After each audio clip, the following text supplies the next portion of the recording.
The information provided in this video is for educational and entertainment purposes only and does not constitute professional marketing, financial, or legal advice.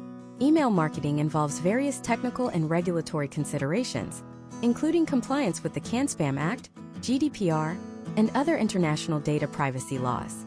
Potential outcomes in digital marketing vary significantly based on industry, audience quality, and execution. Historical trends and case studies mentioned are intended to illustrate concepts and do not represent a certainty of future performance. Viewers should conduct their own due diligence and consult with a qualified professional before implementing any high-stakes business strategies or making significant investments in marketing infrastructure. The traditional way you have been taught to do email marketing is officially dead. If you are still sitting down drafting a single message and hitting the send button to every single person on your list at the exact same time, you are not just wasting your time. You are actively destroying your business. In the early days of digital marketing, the batch and blast method was the gold standard. You had a list, you had an offer, and you pushed it out to everyone. But in today's digital landscape, that approach is the fastest way to land in the spam folder, kill your sender reputation, and ensure that your most important messages never see the light of day. We are currently living through what many industry experts call the inbox apocalypse. With the major updates rolled out by Google and Yahoo in early 2024, the margin for error has vanished.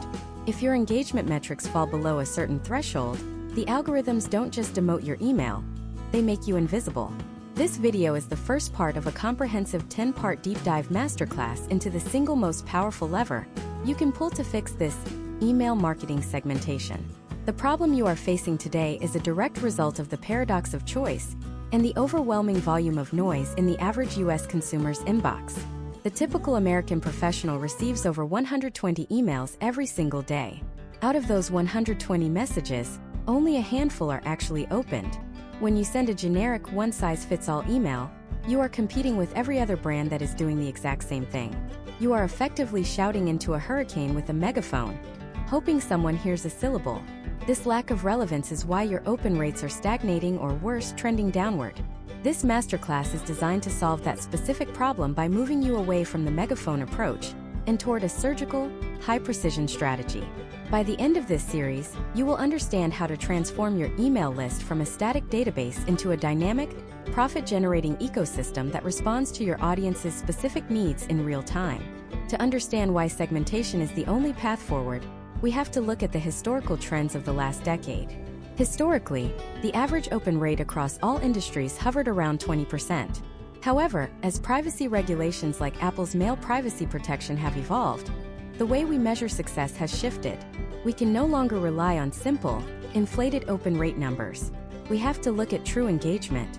Historical data shows that segmented campaigns can lead to a 760% increase in revenue compared to non-segmented campaigns.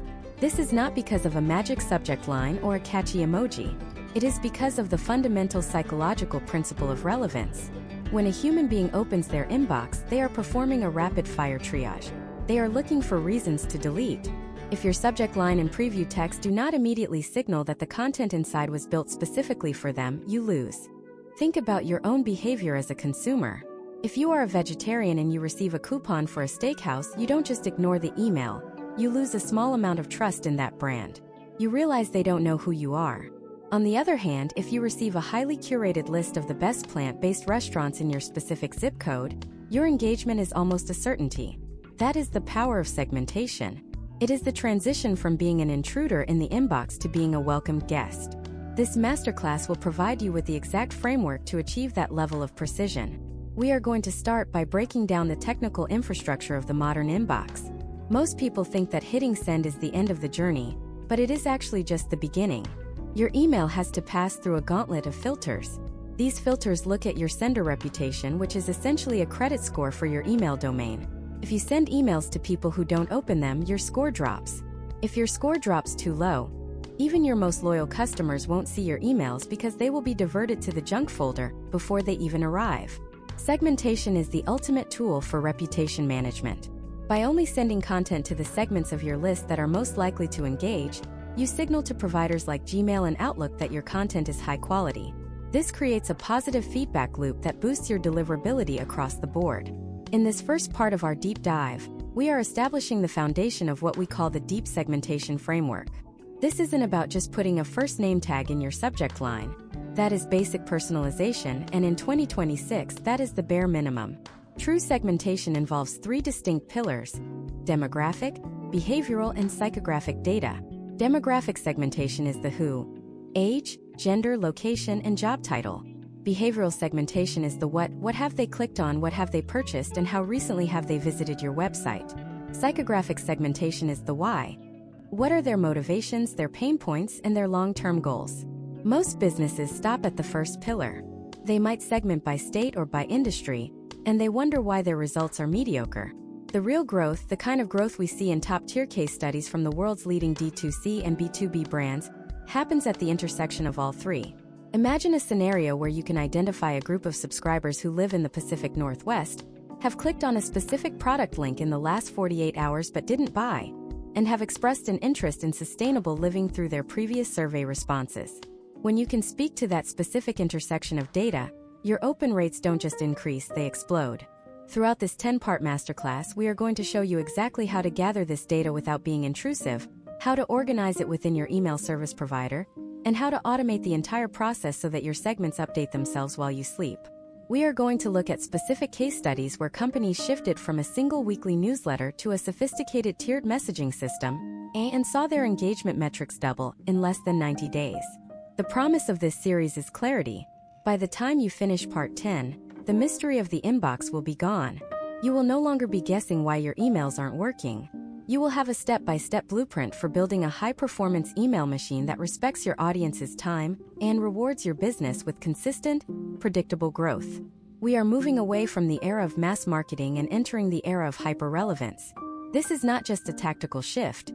It is a fundamental change in how you communicate with the people who have given you the privilege of their email address. We are going to go deep into the psychology of the click, the mechanics of deliverability, and the advanced logic of automated workflows. This is not a surface-level overview. This is a masterclass for those who are serious about dominating their niche and building a long-term, sustainable digital presence. The road to high open rates and a thriving business starts with a single realization. Your list is not a monolith. It is a collection of individuals with unique needs, and today you are going to learn how to speak to every single one of them. Let's begin the journey into the core of the deep segmentation framework. To understand the mechanics of the deep segmentation framework, we must first address the engine that drives the entire system, your data collection strategy. In the marketing landscape of 2026, data is no longer just a byproduct of a transaction. It is the currency of relevance. If you are operating with a list that only contains an email address and a first name, you are flying blind in a storm. Historical trends from the last 2 years show that the most successful US brands have moved away from third-party data and toward what we call zero-party data. This is information that your subscribers intentionally and proactively share with you. To boost your open rates, you have to stop guessing who your audience is and start asking them in a way that provides immediate value. Imagine a business owner named Marcus who runs a high-end outdoor gear company based in Denver, Colorado. In 2025, Marcus saw a significant decline in his email engagement. His open rates had plummeted from 25% to a staggering 12%. He was sending the same heavy-duty winter parka promotions to his entire list, regardless of whether the subscriber lived in the snowy mountains of Colorado or the humid heat of Miami, Florida. This is the demographic trap. By failing to segment based on geography, Marcus was essentially telling his Florida customers that his brand was irrelevant to their lives. The first step in our deep dive into the demographic pillar is geographic segmentation. This is the lowest hanging fruit in the segmentation world, yet it is frequently ignored. In 2026, advanced email service providers allow for real-time weather-based triggers. This means that instead of Marcus sending a manual blast, his system can be set to automatically trigger a specific campaign when a subscriber's local temperature drops below 40 degrees. For a subscriber in Seattle, this might happen in October. For a subscriber in Phoenix, it might never happen. When the subscriber in Seattle sees an email titled "The North Pacific Chill is here," gear up, the relevance is undeniable. Potential outcomes of this level of geographic precision include a dramatic reduction in unsubscribe rates and a stabilization of sender reputation, because you are no longer bothering people with irrelevant climate-specific offers. Step 1 in implementing this is the audit of your current sign-up forms. Most businesses ask for too much or too little. In the current year, the optimal strategy is a two-step capture. Step 1 is the email address and perhaps a first name to reduce friction. Step 2, which occurs on the thank you page or in the first automated welcome email, is the preference center. This is where you ask for the specific data points that will drive your segments. You might ask for their zip code, their primary interest, and their professional role. To get this data, you must use the value exchange model. You don't just ask for information. You explain that by providing these details, the subscriber will receive a more tailored experience with fewer, more relevant emails. Moving beyond geography, we have to look at age-based and generational segmentation. In 2026, the cultural gap between Gen Z, millennials, and the emerging Gen Alpha consumers is wider than ever. The language, visual cues, and even the time of day these groups check their inboxes vary wildly. Historical trends suggest that Gen Z subscribers are more likely to engage with short, punchy, text-heavy emails that feel like a direct message from a friend. Meanwhile, Gen X and Boomer demographics often prefer a more traditional newsletter format with clear headers and professional imagery. If you are sending a Gen Z-styled email to a 60-year-old corporate executive in New York, the lack of formal structure might lead to an immediate delete. Conversely, sending a long-form, formal letter to a 20-year-old in Los Angeles will likely result in your brand being perceived as outdated. Let's look at a case study involving a nationwide financial literacy platform. They found that by segmenting their list into 3 age buckets, 22 to 34, 35 to 50, and 51 plus, they could tailor their content to the specific life stages of their audience. The youngest group received content about student loan management and entry-level investing. The middle group received emails about mortgage optimization and 529 plans for their children. The oldest group received content focused on retirement catch-up contributions and estate planning. Each group felt like the platform was speaking directly to their current reality. The result was not just higher open rates. It was a significant increase in the click-through rate because the call to action was actually applicable to the reader's life. Another critical component of demographic segmentation, especially for B2B channels, is job title and industry. If you are a software-as-a-service company, sending the same technical white paper to a chief technology officer and a marketing manager is a mistake. The CTO cares about integration, security, and uptime. The marketing manager cares about user interface, lead generation, and ease of use. By segmenting by role, you can send a subject line to the CTO that says 99.9% uptime, a technical breakdown, while sending the marketing manager a subject line that says increase your conversion rate by 15% with our new UI. Both emails link to the same product, but the entry point is customized to the specific pain points of the individual. To execute this, you need to implement progressive profiling. This is a technique where you don't ask for all the information at once. Instead, you use your email interactions to build the profile over time. If a subscriber clicks on a link about advanced coding, you can automatically tag them as a technical user. If they click on a link about team management, you tag them as a leader or manager. Over the course of 30, 60, or 90 days, your email service provider builds a rich, multi-layered profile of every individual on your list without them ever having to fill out a long, tedious form. The final element of this demographic deep dive is the frequency preference. One of the most common reasons for low open rates is simply inbox fatigue. Some people want to hear from you every day. Others want a weekly digest. In 2026, providing a frequency toggle in your footer is a mandatory practice for high-growth channels. When you allow a subscriber to choose their own cadence, you are giving them agency. A subscriber who would have unsubscribed because you were emailing too often will instead stay on your list, but at a lower frequency. This keeps your list size healthy and ensures that when you do send that once-a-week email, they are actually ready to engage with it. As we conclude this exploration of the demographic pillar, it is important to remember that this is only the surface. Demographic data tells you who they are, but it doesn't tell you what they are doing. You can know everything about a person's age, location, and job, but if you don't understand their behavior, you are still missing the most volatile and profitable part of the equation. Why did they open the last 3 emails but ignore the 4th? Why did they put an item in their cart and then vanish? In the next part of this masterclass, we are going to shift from the static to the dynamic. We are going to dive into the second pillar, behavioral segmentation.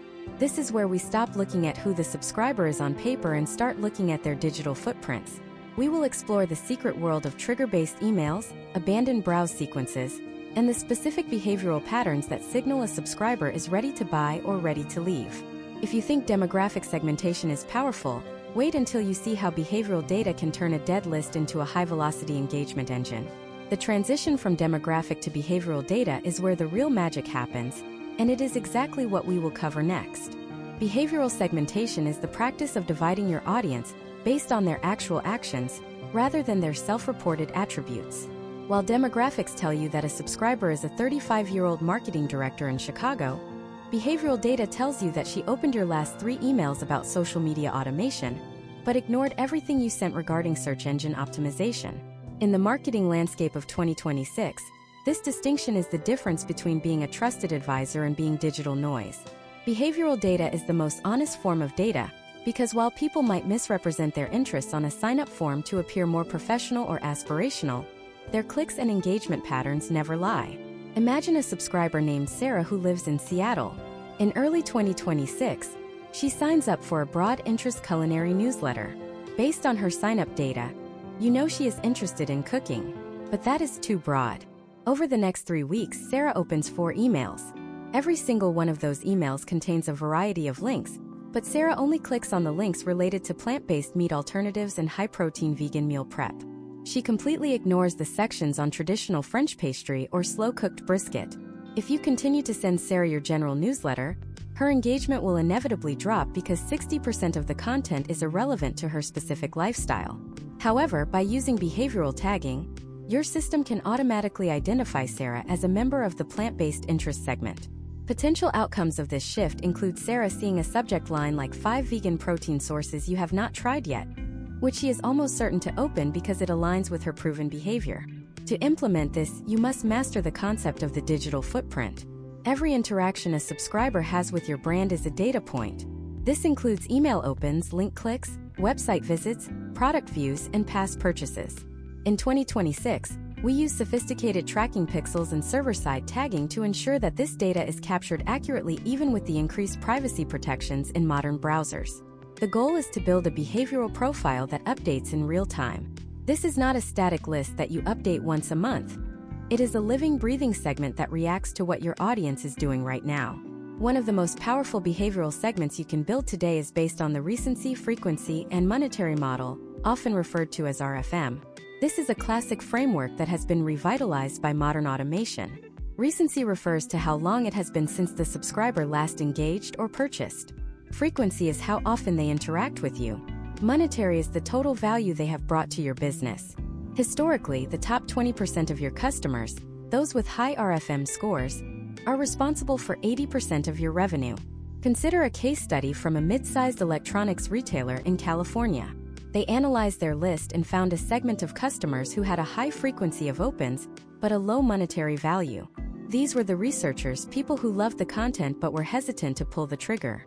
By creating a specific behavioral segment for these researchers, the company stopped sending them high-pressure sales emails and instead sent them deep-dive technical comparison guides and long-form reviews. This approach respected the customer's behavioral pattern of thorough research. Historical trends show that by nurturing this specific segment with the information they actually wanted, the company saw a significant increase in eventual conversions when those researchers finally felt confident enough to buy.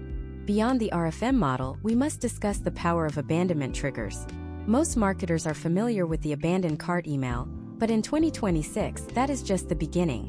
The real opportunity lies in abandoned browse segmentation. Imagine a user named David in Austin, Texas. David visits your website, looks at a specific pair of running shoes 3 times in 48 hours, but never actually adds them to his cart. In a non-segmented world, David gets your standard weekly newsletter. In a behaviorally segmented world, David's actions trigger a specific browse abandonment sequence. 2 hours after his 3rd visit, he receives an email with the subject line "Still thinking about those Apex runners?" This email doesn't just show him the shoes. It provides a case study of a marathon runner who used those specific shoes to shave 10 minutes off their personal best. This is hyper-relevance in action. You are meeting the customer exactly where they are in their decision-making journey. Step by step, the implementation of behavioral segmentation looks like this. First, you define your key engagement events. What are the 3 to 5 actions that signal high intent in your business? This might be clicking a pricing link, downloading a specific white paper, or visiting a high-value blog post. Second, you set up your email service provider to apply a tag whenever one of these events occurs. For example, if a user clicks a link about advanced Python scripting, they get the tag interest advanced Python. Third, you create a dynamic segment that includes anyone with that tag. Finally, you create a specialized email flow or a conditional content block within your main newsletter that only shows up for people with that tag. This level of detail allows you to avoid the most common mistake in email marketing: the win-back campaign that goes to everyone.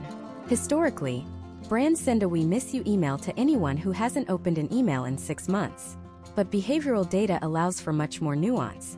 You can segment your inactive users into those who were once high-value customers and those who never engaged at all. A high-value customer who has gone silent deserves a personal reach-out or a specific inquiry into why their needs aren't being met. A subscriber who has never opened a single email might simply need to be scrubbed from the list to protect your sender reputation. Potential outcomes of a robust behavioral segmentation strategy include not only higher open rates but also a much healthier list.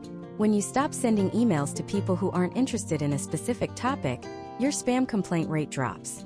When you send highly targeted triggers to people who are actively browsing your site, your revenue per subscriber climbs. This is the transition from being a broadcaster to being a conversationalist. You are listening to what your audience is telling you through their actions and responding accordingly. As we look at the data from 2025 and moving into 2026, it is clear that the most successful US-based channels are those that treat their email list as a collection of behavioral clusters. They understand that a click is a signal of intent, and ignoring that signal is a missed opportunity. We have covered the who through demographics and the what through behavior, but there is a final piece of the puzzle that most marketers completely overlook. It is the most elusive type of data to collect, but it is also the most influential. While demographics tell us Sarah is in Seattle and behavior tells us she likes vegan recipes, it still doesn't tell us why she wants them. Is she motivated by environmental concerns, personal health, or animal rights? Each of those motivations requires a completely different messaging strategy. In the next part of this masterclass, we are going to dive into the third and most advanced pillar: psychographic segmentation. This is where we go inside the mind of the subscriber to understand their values, their fears, and their deepest motivations. Mastering the why is what separates the billion-dollar brands from the rest of the pack, and that is exactly where we are headed next. Psychographic segmentation represents the internal compass of your audience. While demographic data tells you that Chloe is a 29-year-old graphic designer living in Chicago, and behavioral data tells you she has clicked on your last 3 emails about organic meal kits, psychographic data tells you the specific reason why she is interested in your brand in the first place. Is she motivated by a deep-seated commitment to environmental sustainability, or is she a high-performance professional who is simply looking for a way to save 2 hours of grocery shopping every week? These are 2 fundamentally different psychological profiles, and if you send the same message to both, you are effectively diluting your brand's impact by 50%. In the marketing landscape of 2026, we have moved beyond simple interest categories. We are now looking at values, attitudes, and personality traits. Imagine Chloe is sitting in her apartment in Chicago, scrolling through her inbox on a Tuesday evening. She receives an email from an organic food brand. If the subject line focuses on "save 10 hours this week with easy prep," but Chloe's primary motivation is reducing her carbon footprint, that email feels like a mismatch. It focuses on convenience, a value she appreciates but doesn't prioritize over her ethics. However, if that same brand had used psychographic tagging to identify her as an eco-conscious advocate, and instead sent a subject line titled "How Your Weekly Kit Saved 14 Pounds of Plastic," her emotional engagement would skyrocket. This is the essence of psychographics: aligning your brand's voice with the subscriber's internal narrative. Historical trends show that consumers in the United States are increasingly making purchasing decisions based on shared values. According to case studies from major retail conglomerates in 2025, brands that successfully messaged toward a consumer's core values saw a 40% higher lifetime value compared to those that relied solely on transactional or demographic data. This is because psychographic alignment creates a sense of belonging. The subscriber doesn't just feel like a customer. They feel like part of a tribe that understands their worldview. To implement this, we need to look at the methodology of discovery. How do you actually find out what is going on inside Chloe's head without being intrusive? In 2026, the gold standard is the interactive preference quiz, but with a psychological twist. Instead of asking what products they like, you ask situational questions. For example, a home automation company might ask a new subscriber like Jordan in Austin, Texas, a question like, "What is the most important feeling you want when you walk through your front door?" The options could be A, the feeling of absolute security and safety, B, the feeling of luxury and cutting-edge technology, or C, the feeling of total convenience and hands-free control. Depending on Jordan's answer, he is immediately sorted into a psychographic segment. If he chooses security, his entire automated welcome sequence will focus on peace of mind, remote monitoring, and safety alerts. If he chooses luxury, the emails will focus on aesthetics, high-end integration, and the status of having the newest tech on the block. Jordan is the same person in both scenarios, but his motivation determines which version of your brand he needs to see. Potential outcomes of this approach include a massive lift in open rates because every subject line acts as a psychological mirror, reflecting Jordan's own priorities back to him. Step by step, you can build this psychographic profile using what we call the 3-tier survey method. Tier 1 occurs during the initial onboarding. You ask one high-impact question that identifies their primary driver. Tier 2 happens 30 days later.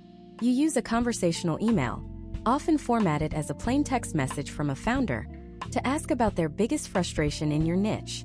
Are they frustrated by the high cost of quality goods, the complexity of the solutions available, or the lack of ethical options? Tier 3 involves utilizing 2026 level natural language processing. Modern email service providers can now scan the replies your subscribers send to your automated or manual campaigns. If a subscriber consistently uses words like sustainable, ethical, or green, the system automatically appends an eco-interest tag to their profile. Let's look at another case study, this time in the professional education space. A company offering leadership training found that their list was divided into two distinct psychographic groups, the climbers and the visionaries. The climbers were motivated by career advancement, salary increases, and title changes. The visionaries were motivated by making an impact, leading healthy teams, and changing their industry. By splitting their weekly newsletter into these two tracks, they saw a 60% increase in engagement. The climbers received content like 5 skills to get you noticed by the C-suite, while the visionaries received content like how to foster a culture of innovation in your department. The core product, the leadership training, remained the same, but the psychographic entry point was tailored to the individual's internal drive. Another vital aspect of psychographics in 2026 is the lifestyle segment. This goes beyond what someone does for a living and looks at how they spend their time. Imagine a subscriber who is a digital nomad. Their psychological needs for flexibility and portability are far higher than someone who works in a traditional office. If you are a software company, your messaging for the nomad should focus on cloud syncing, mobile-first design, and offline access. For the office worker, it should focus on team collaboration, desktop integration, and security protocols. Historical data suggests that when you fail to account for psychographics, you run the risk of what we call brand friction. This occurs when your messaging consistently misses the mark on a subscriber's values, leading to a slow decay in trust.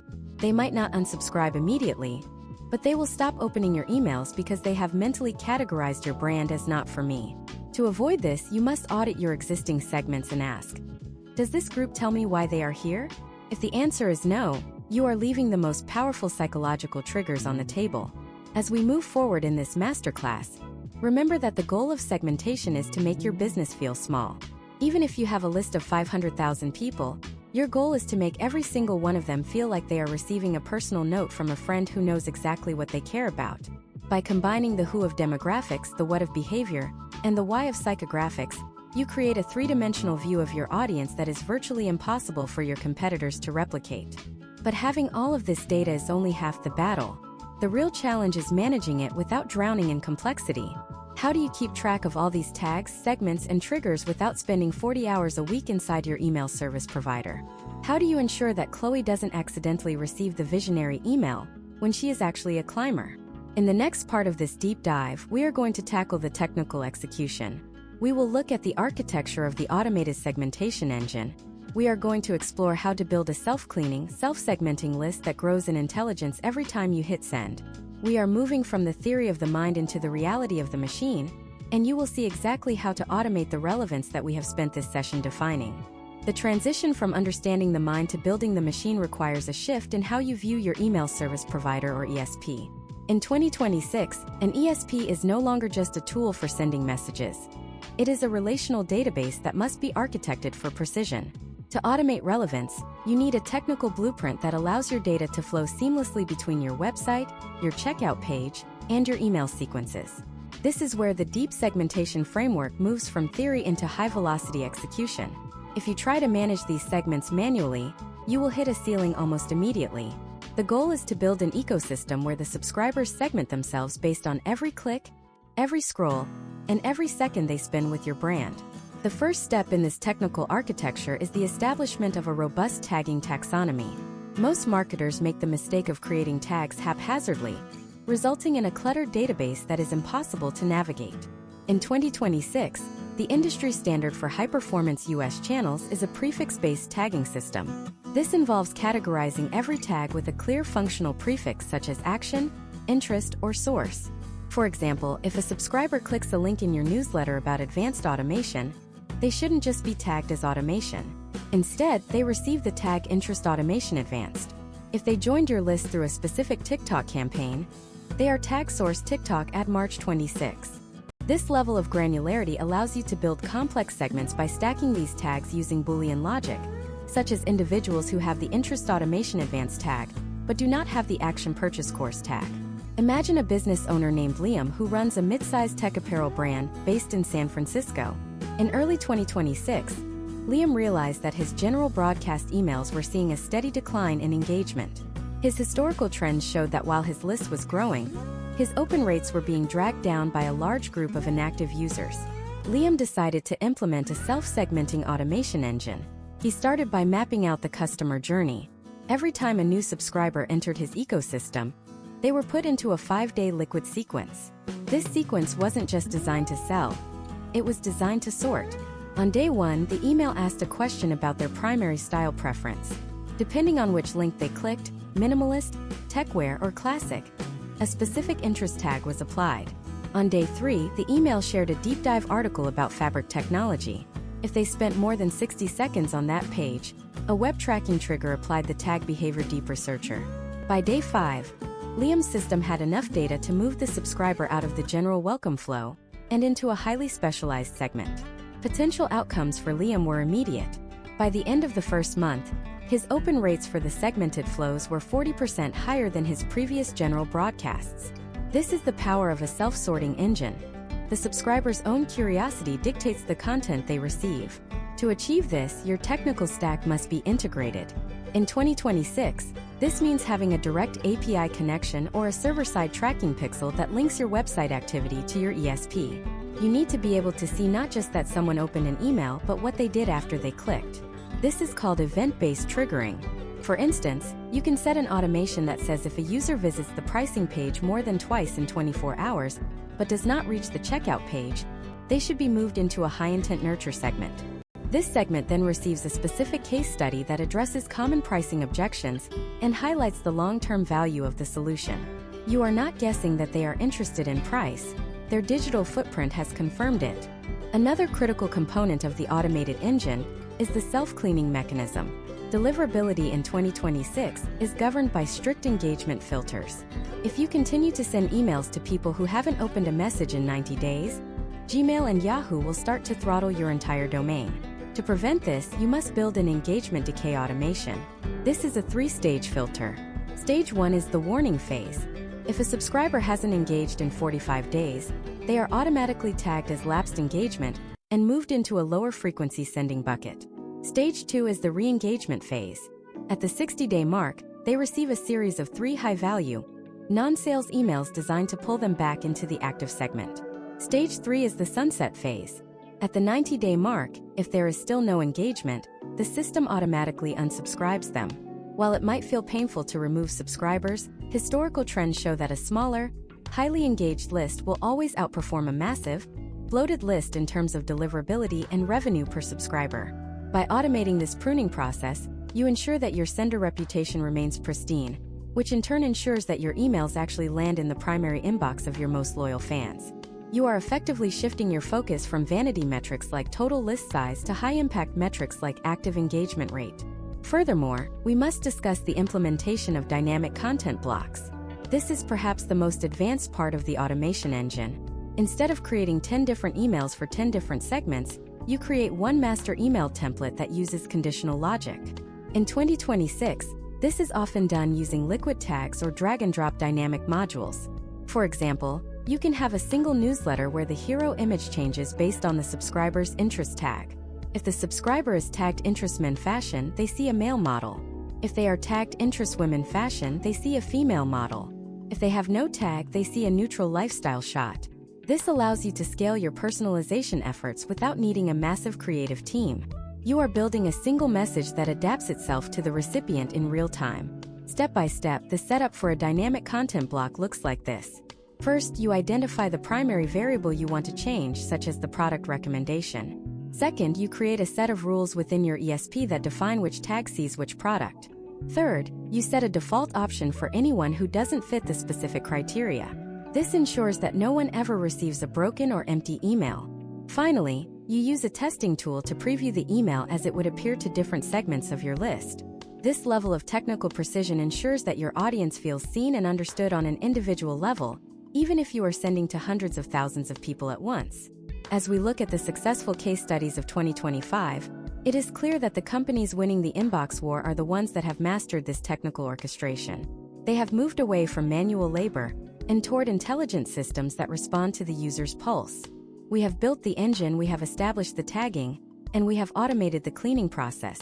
Your list is now a sophisticated, self-correcting machine ready for high-precision communication. However, even the most advanced machine is useless without the right fuel.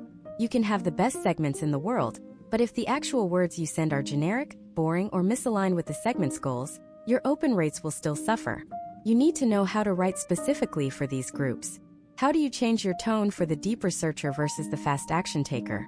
How do you craft a subject line that speaks to a psychographic value, rather than just a demographic fact?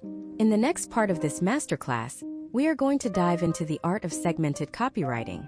We will move from the technical architecture to the creative execution, showing you how to tailor your voice to every single segment you have created, ensuring that your message doesn't just arrive, but actually resonates and converts. Segmented copywriting is where the technical data meets human emotion. In 2026, the US consumer is smarter than ever, and their ability to detect a generic, template-based email is almost instinctual. If your copy feels like it was written for 1,000 people, it will be treated like it was written for no one. To truly boost your open rates and keep them high, you must master the art of the linguistic mirror. This means reflecting the specific vocabulary, urgency, and goals of each segment back to them in every sentence you write. When a subscriber opens your email and sees their own specific challenges described in their own specific words, the psychological barrier to engagement vanishes. Potential outcomes of this level of creative tailoring include a significant decrease in the delete without opening rate and a marked improvement in your click-to-open ratios. Imagine a fitness and nutrition brand based in Austin, Texas, managed by a marketer named Jackson. In early 2026, Jackson has two primary segments: the Weekend Warriors and the Elite Competitors. Historically, Jackson sent both groups the same email about a new protein supplement. The results were mediocre because the Weekend Warrior felt intimidated by the technical jargon, and the Elite Competitor felt the message was too basic. To fix this, Jackson implemented segmented copywriting. For the Weekend Warriors, he shifted the tone to be supportive, focusing on recovery, convenience, and fitting fitness into a busy work-life schedule. For the Elite Competitors, he used data-heavy language, discussing branched-chain amino acid ratios, metabolic windows, and peak performance metrics. By changing the voice to match the segment, Jackson didn't just sell more product. He built two distinct communities under one brand. The first step in crafting segmented copy is identifying the level of awareness for each group. This is a concept rooted in historical marketing trends, but modernized for the high-speed digital environment of 2026. Your segments typically fall into one of three categories: unaware of the specific solution, problem-aware but looking for options, or most aware and ready to act. If you send a most aware copy to someone who is only problem-aware, you will come across as overly aggressive and sales-heavy. Conversely, if you send educational, top-of-funnel copy to your most loyal customers, you will bore them. You must audit your segments and assign a tone of voice matrix to each. Let's look at a case study involving a project management software company in Silicon Valley. They had a segment of users who had signed up for a free trial but never invited a team member. Through behavioral data, they identified these users as solo founders. Another segment consisted of enterprise department heads. The solo founder, let's call him Tyler in Denver, cares about saving time and reducing personal burnout. The department head, Elena in Boston, cares about oversight, security compliance, and cross-team collaboration. For Tyler, the copy looks like this. You are wearing too many hats and it is slowing you down. Imagine a Monday where your tasks are already prioritized and your inbox is empty. Our tool handles the minutiae so you can focus on the vision.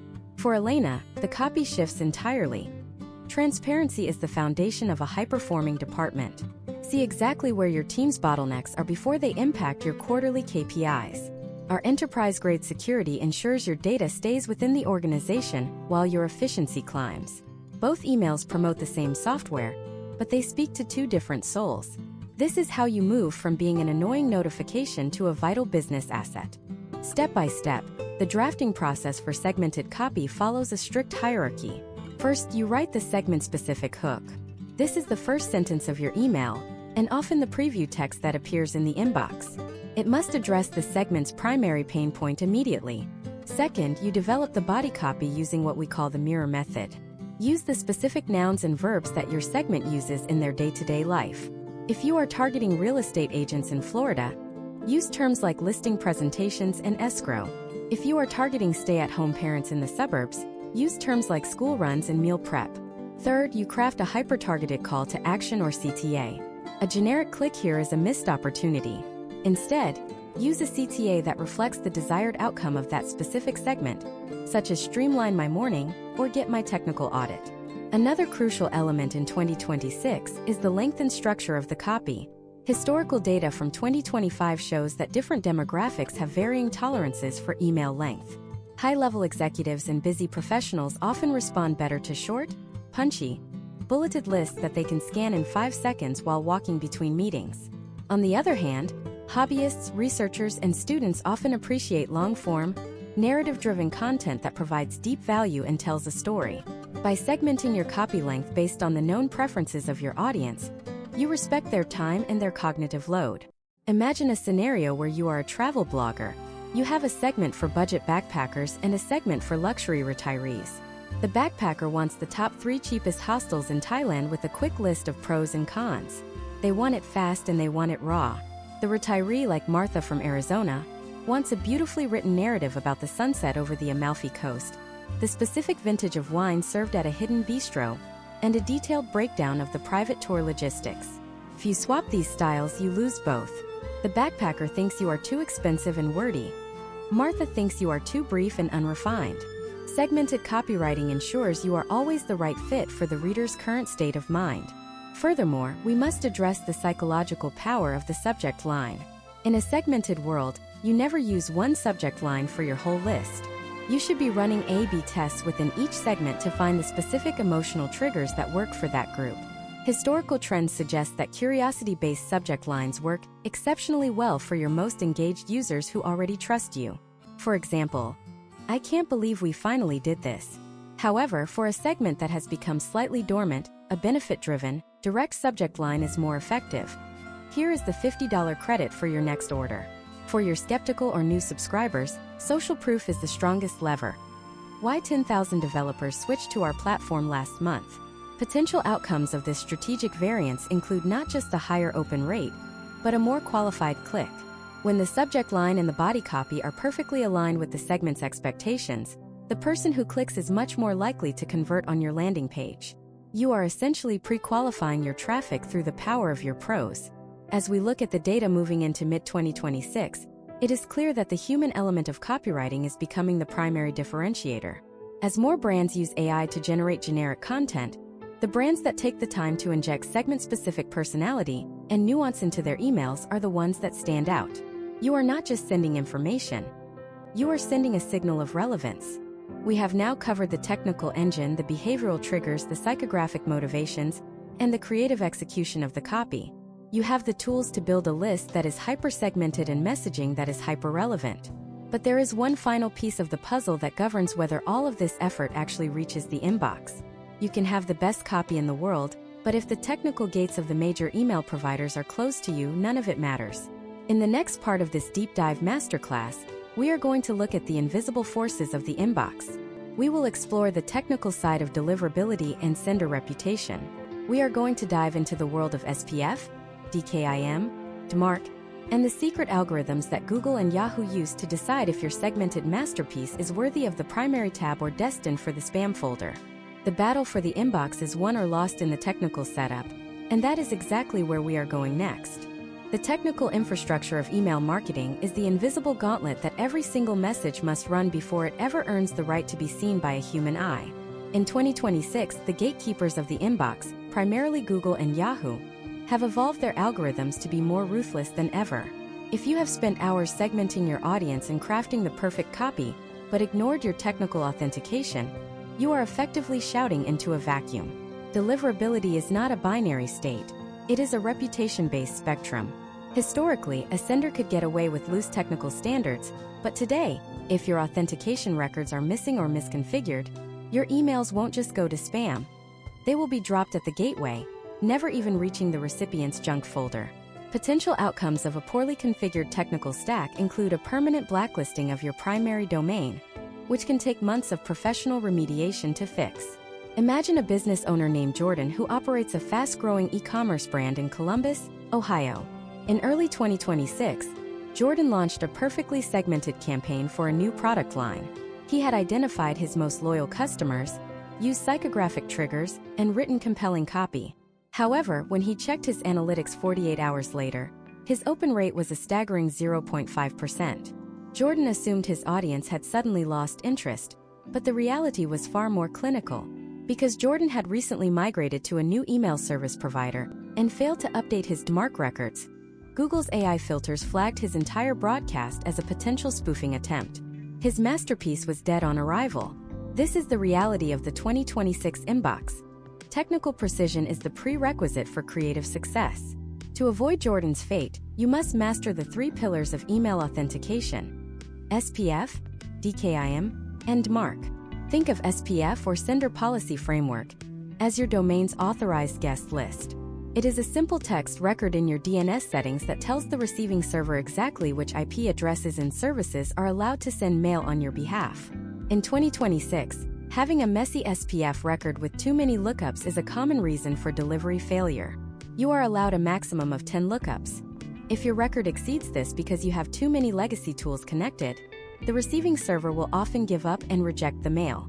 Step by step, you must audit your SPF record, remove any services you no longer use, and ensure that your current email service provider is correctly included.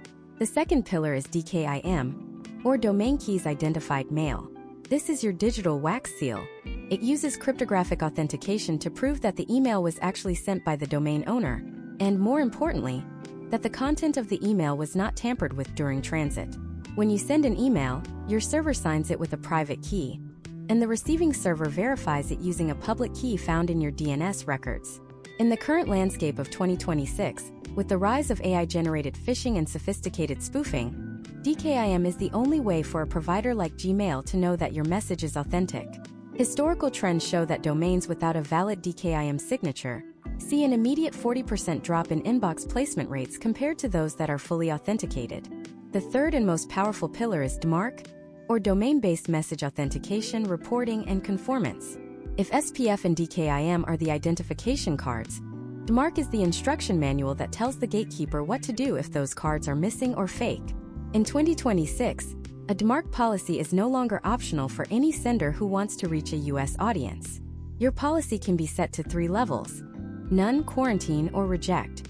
While many start at none to monitor their traffic, the goal for any serious brand is to reach P=reject. This tells the world that if an email claiming to be from you fails authentication, it should be deleted immediately. Case studies from 2025 demonstrate that brands moving to a P=reject policy saw a stabilization in their sender reputation because it prevented bad actors from using their domain name for spam, which previously dragged down the legitimate sender's scores. This brings us to the concept of sender reputation, which is essentially the credit score for your email domain. In 2026, there are 2 distinct scores you must monitor: IP reputation and domain reputation. Historically, many marketers relied on shared IPs provided by their email platforms, but as you scale, the behavior of other senders on that shared IP can negatively impact your deliverability. This is why high-volume US channels are increasingly moving to dedicated IPs. However, your domain reputation follows you regardless of which service you use. Google Postmaster Tools is the gold standard for monitoring this. It provides a daily rating of your domain health, high, medium, low, or bad. If you hit a low or bad rating, your open rates will crater, and the only way out is a rigorous process of list cleaning and engagement-focused sending. One of the most critical metrics in 2026 is the spam complaint rate. The current industry mandate from major providers is that your spam rate must stay below 0.3%. This means if only 3 out of every 1,000 people click the report spam button, your entire account is at risk of being throttled.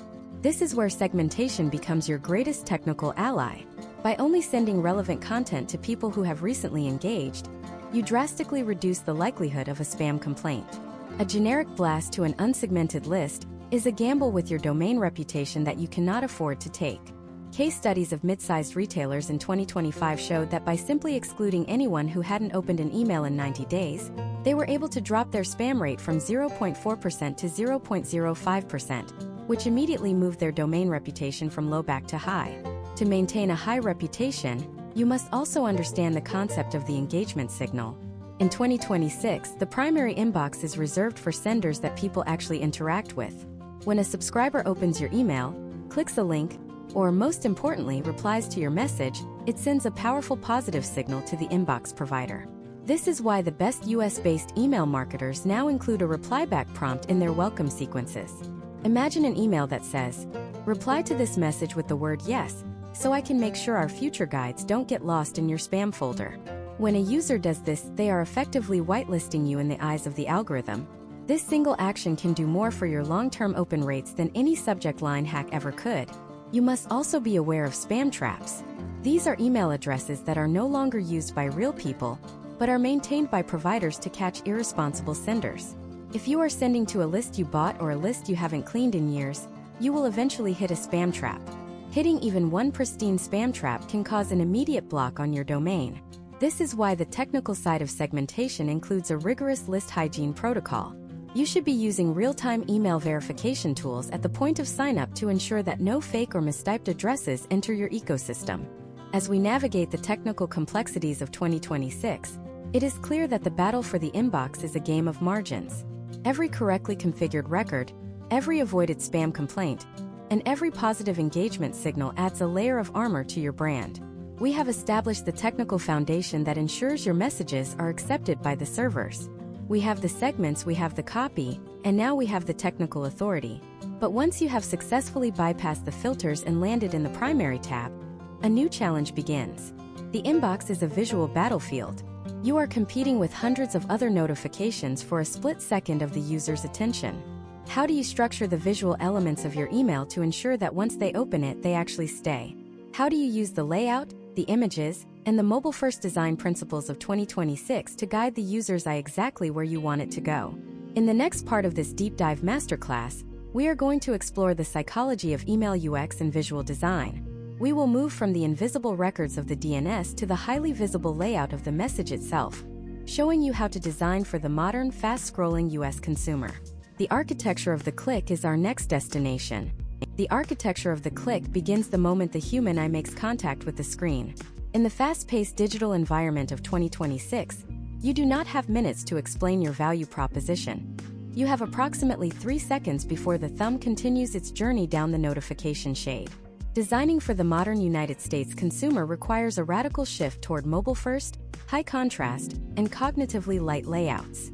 If your email looks like a traditional desktop website shrunk down to fit a smartphone, you have already lost. The user's brain will perceive the density as a chore rather than a benefit. Historical trends show that emails optimized for the mobile thumb zone see a 35% higher click-to-open rate than those that ignore these ergonomic realities. Imagine a professional named Kevin who lives in Chicago. It is 8:15 a.m., and he is standing on a crowded L train platform. He has exactly 45 seconds before the train arrives. He pulls out his phone and sees your email in his primary tab. In this high-stakes, high-distraction environment, Kevin is not reading. He is scanning. If he opens your email and finds a massive hero image that takes 10 seconds to load over a spotty 5G connection, he will close it. If he sees a wall of text with no clear visual hierarchy, he will close it. To capture Kevin's attention, your design must be a frictionless slide toward the call to action. The first rule of the architecture of the click is the inverted pyramid model. This is a visual design framework where the most important information is at the top, narrowing down to a focus point, your button. At the top, you have a punchy, segment-specific headline that validates the subject line. Below that, you have a supporting visual or a brief subheadline that builds desire. Finally, you have the call to action. By guiding the eye in this downward V-shape, you are doing the cognitive heavy lifting for the user. You are telling them exactly where to look and what to do next. Step by step, building this pyramid starts with the header. In 2026, many high-growth US channels are actually removing traditional navigation menus from their headers. Historical data suggests that these menus, links to home, shop, or contact us, act as leaks in your conversion funnel. They give the user too many options, leading to decision paralysis. Instead, the most effective designs use a clean, centered logo and immediately dive into the content. Next, we must address the 2026 reality of dark mode. Over 60% of mobile users now have their devices set to dark mode permanently. If you are still designing emails with hard-coded white backgrounds and logos with non-transparent backgrounds, your emails will look like a technical glitch. A white logo on a white background becomes invisible in dark mode. To solve this, you must use transparent PNGs for all graphic elements and apply a subtle white stroke or outer glow to dark text elements so they remain legible when the background flips to black. Case studies from major retail brands in 2025 showed that brands that failed to optimize for dark mode saw a 12% increase in unsubscribes from tech-savvy demographics who found the bright white flashes jarring in low-light settings. Beyond the technical flip, we have the psychology of color and buttons. Your call to action or CTA button is the most important element in the entire email. In the United States, the psychology of the button is driven by contrast and proximity. You should never use a color for your button that is already used extensively in your branding. If your brand color is blue, your button should be a high-contrast orange or green. This creates a visual pop that breaks the pattern and demands a click. Furthermore, the size of the button is critical. In 2026, we follow the 44 by 44 pixel rule. This is the minimum size required for a human thumb to hit a target accurately without accidentally clicking something else.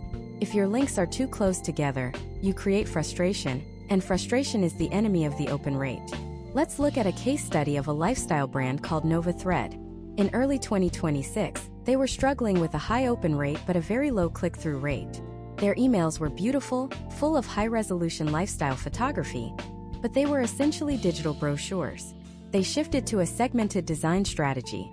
For their research-heavy segment, they used a minimalist text-first design with clear bullet points and a single centered CTA. For their visual buyer segment, they used a grid-based layout with interactive hover effects. Potential outcomes for Nova Thread were immediate. They saw a 25% lift in clicks by simply matching the visual density to the user's known behavioral pattern. Another pillar of modern design is accessibility, or ADA compliance. In 2026, this is not just a legal consideration, it is a deliverability one. Major inbox providers now scan the code of your emails for accessibility features. If you are sending emails that are 100% images with no alt text, you are signaling to the algorithm that your content is low quality and non-inclusive. Imagine a subscriber named Sarah who has visual impairments and uses a screen reader.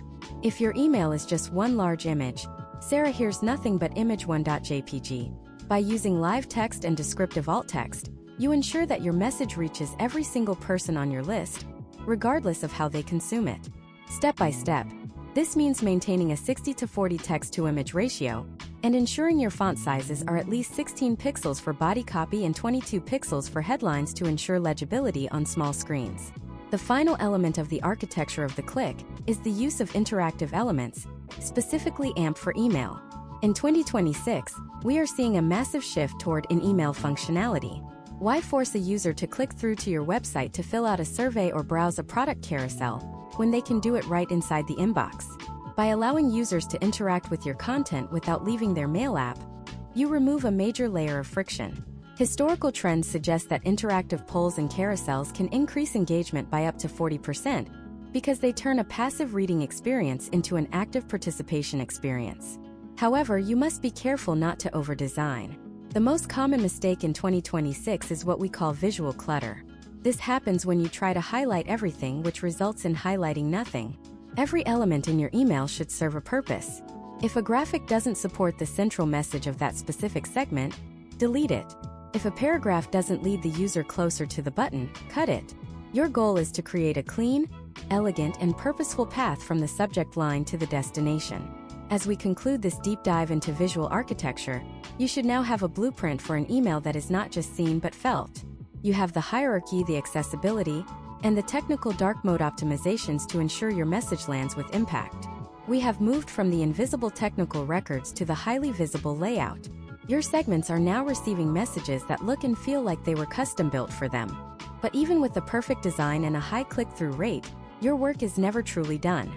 The digital world is constantly shifting, and what worked for Kevin in Chicago today might not work for him 6 months from now. How do you know for certain which design is actually the winner? How do you move from intuition to data-driven certainty? In the next part of this 10-part masterclass, we are going to dive into the world of advanced A/B testing and analytics. We will explore how to run multivariable tests that go far beyond just testing a subject line. We will look at how to measure the long-term impact of your segmentation on the health of your business. We are moving from the architecture of the click to the science of the result, and it is the only way to ensure your growth remains sustainable in the years to come. The science of the result is what separates the amateur hobbyist from the professional digital architect in 2026. You have built the technical infrastructure, you have mapped out the psychological motivations of your segments, and you have crafted copy that mirrors the internal dialogue of your audience. But in a landscape as volatile as the modern inbox, intuition is a dangerous compass. To ensure your growth remains sustainable, you must transition from guessing what works to proving what works through a rigorous high-velocity testing framework. This is where we move beyond the basic A/B test of 2024 and into the multivariable algorithmic optimization of today. Imagine a business owner named Maya who runs a high-growth subscription service for sustainable pet products based in Nashville, Tennessee. In early 2026, Maya was convinced that her audience of eco-conscious pet parents would respond best to high-resolution, emotionally charged imagery of rescue animals. This was her intuition. For months, every email featured a massive, beautiful header image of a smiling dog. However, when Maya finally implemented a segmented testing protocol, the results were a revelation. For her segment of busy urban professionals, the emails with 0 images, pure, plain text style messages, actually saw a 22% higher click-through rate. Why? Because to a busy professional in New York or Chicago, a plain text email looks like a personal note from a friend or colleague, whereas a high-production image immediately signals an advertisement. Potential outcomes of Maya's testing included not just higher engagement, but a streamlined production process that saved her team 10 hours of design work every week. To implement the science of the result, you must first understand the hierarchy of testing variables. Most marketers waste time testing insignificant details like the color of a button or a slightly different adjective in a subheadline. In 2026, we focus on the high-leverage variables that move the needle on revenue per subscriber, or RPS. The first variable is the sender name. Historical trends show that the name in the from field is often more important than the subject line itself.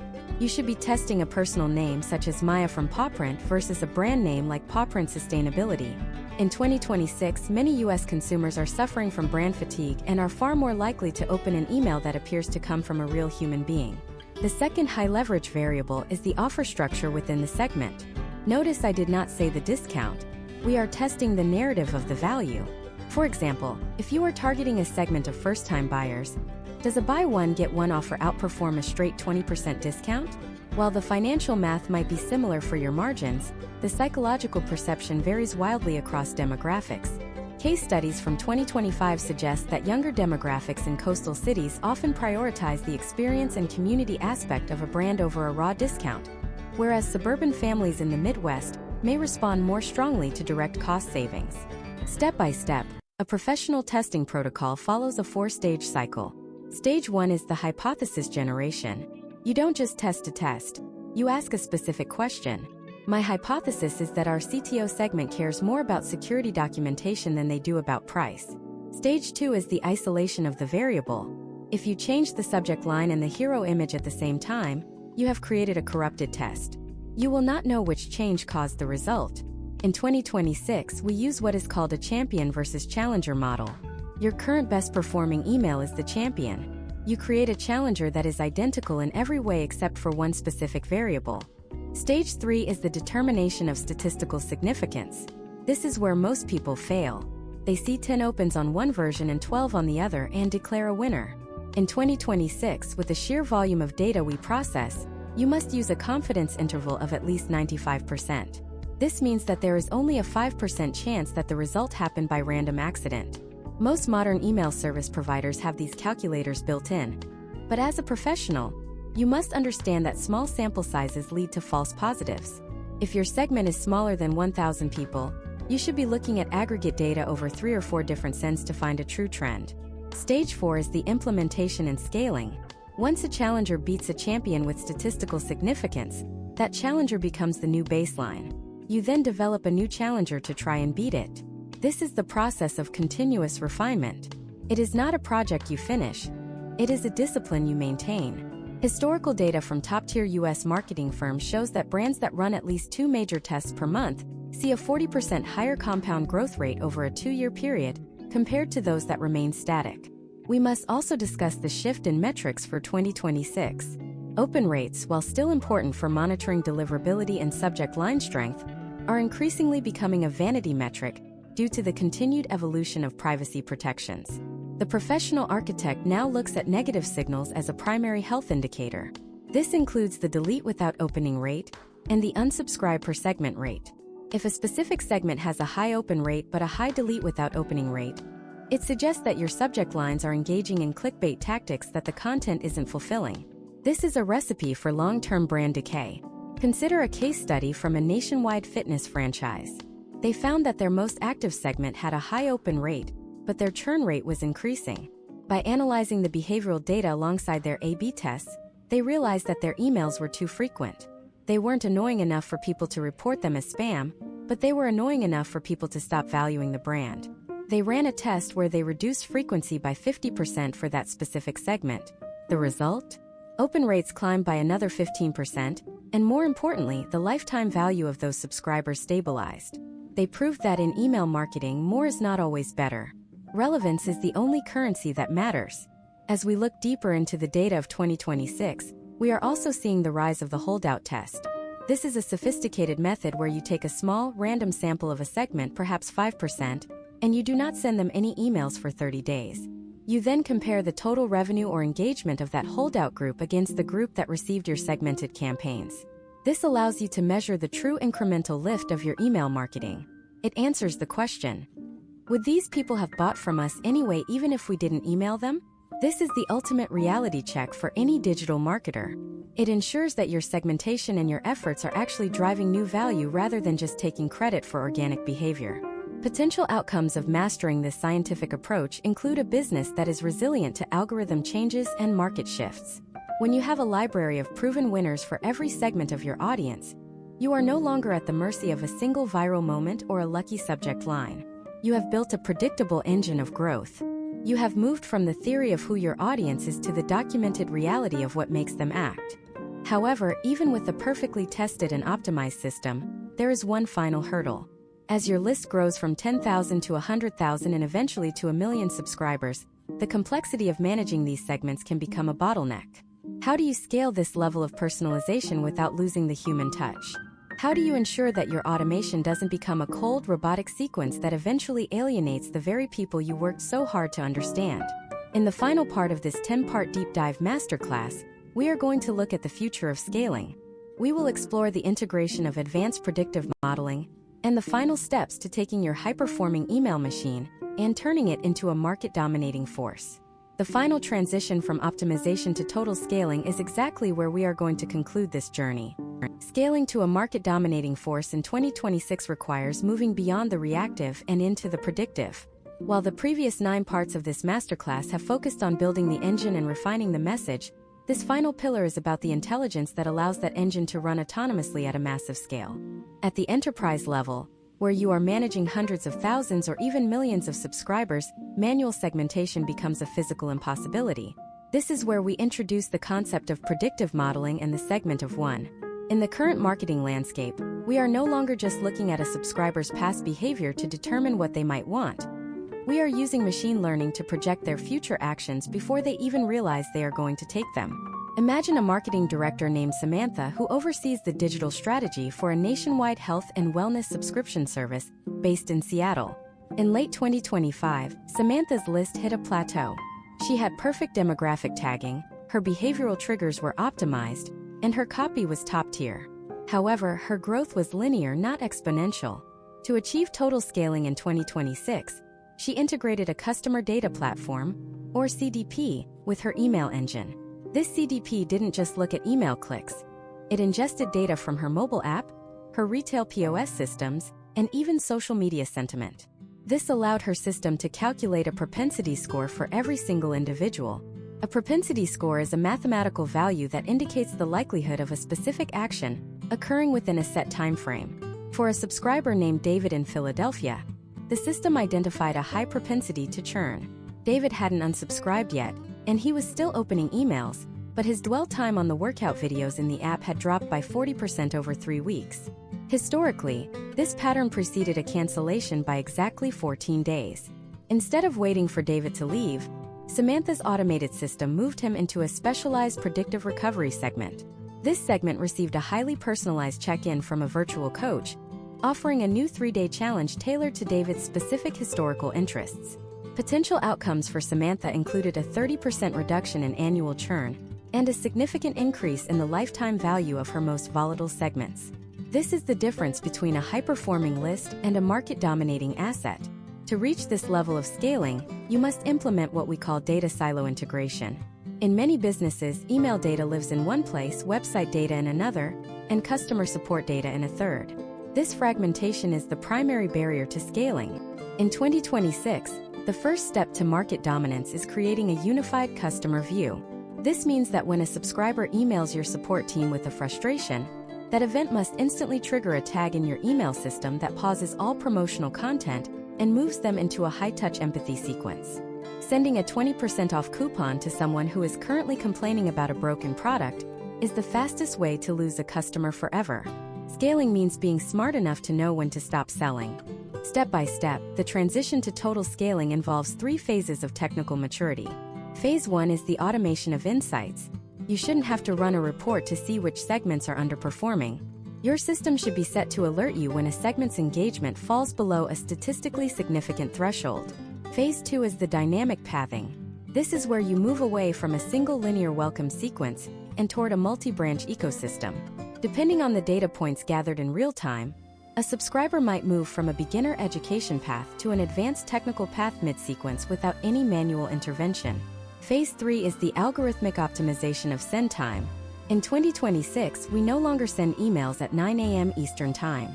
We send them at the exact moment that David in Philadelphia or Samantha in Seattle is most likely to check their phone, based on their individual historical patterns. Historical trends show that the most successful U.S. brands are those that maintain the human touch while operating at this massive scale. How is this possible? It is achieved through the use of dynamic variables that go far beyond the first name. Imagine an email that says, "I noticed you were looking at the Blue Mountain bike in our Denver store last Tuesday, but you mentioned in your last survey that you are worried about uphill gear ratios.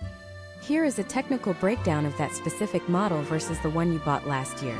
In 2026, this level of detail is generated through the marriage of your unified database and large-scale language models that can draft unique variations of a message for every single subscriber. You are providing the relevance of a boutique shop with the efficiency of a global conglomerate. Let's look at another case study, this time from a financial technology firm in San Francisco. They scaled their user base from 50,000 to 2 million in 18 months. Their secret was not a bigger ad spend. It was a ruthless focus on the lifecycle stage. They identified 7 distinct stages a user goes through, from the curious browser to the brand evangelist. Each stage had a completely different set of metrics and a completely different segmentation strategy. They realized that their evangelists didn't need coupons. They needed early access to new features and a sense of community. Their curious browsers didn't need community. They needed social proof and risk mitigation. By scaling these 7 distinct conversations simultaneously, they ensured that every user felt like the brand was evolving with them. Potential outcomes of this level of orchestration include a business that is virtually immune to the rising costs of customer acquisition. When your email engine is so efficient that it can predictably double the lifetime value of every new lead, you can afford to outspend your competitors in every other channel. You are not just boosting open rates. You are building a competitive moat. Your segmentation becomes your greatest intellectual property. The final element of market dominance is the concept of omnichannel orchestration. Email is the heart of the system, but in 2026 it must beat in sync with your other channels. If a user opens an email about a specific product, your SMS system should know not to send a redundant text, and your retargeting ads on social media should update to reflect the content of that email. This creates a surround sound effect where the user feels your brand is everywhere, but in a way that is helpful rather than intrusive. As we conclude this 10-part masterclass, you now have the complete blueprint. You have moved from the basic principles of the viral hook to the advanced mechanics of predictive scaling. You understand that segmentation is not just a marketing tactic. It is a fundamental philosophy of respect for your audience's time and individuality. You have the technical, psychological, and analytical tools to transform your email strategy into a high-velocity engagement engine that dominates your niche. But the digital landscape never stops moving. Even as you implement these predictive models, new technologies are already emerging that will redefine how we interact with the inbox. The integration of augmented reality within email, the shift toward decentralized data ownership, and the rise of AI agents that curate the inbox for the user are the next frontiers. If you thought the transition from batch and blast to deep segmentation was significant, the shift toward agent-based communication will be even more revolutionary. The journey doesn't end here. It merely evolves. You have mastered the core pillars of the deep segmentation framework, but the question remains: how do you prepare for the world where the AI is the one deciding which of your emails are even shown to the human? In our next series, we will dive into the silent revolution of inbox gatekeepers and how to optimize your brand for the era of AI-curated consumption. The machine is learning, and to stay ahead, you must learn faster. We will see you in the next masterclass where we take these concepts even further into the future of digital commerce.